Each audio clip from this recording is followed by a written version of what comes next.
Hey guys, welcome back to the channel. Today we will learn how you can extract data from Yahoo Finance to Google Sheet. It's very simple and it's very easy. So let's start it. Uh, First, open the Google spreadsheet and give that name.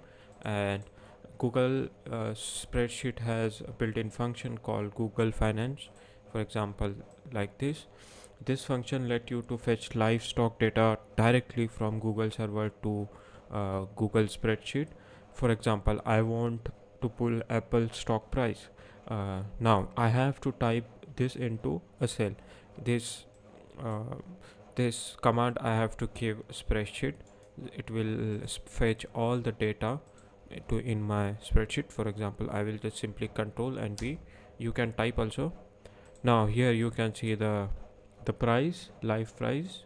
You can see the latest stock price for Apple will appear in the cell. Now there is another function. You can also fetch historical data. For example, to get Apple's closing price for last 30 days, you have to use this command. Just I simply just copy and paste it.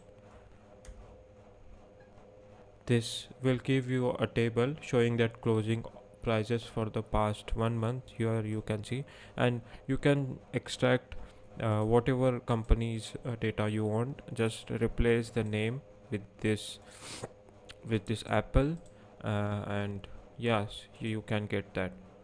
If you find this video very helpful, then subscribe to the channel and thank for watching.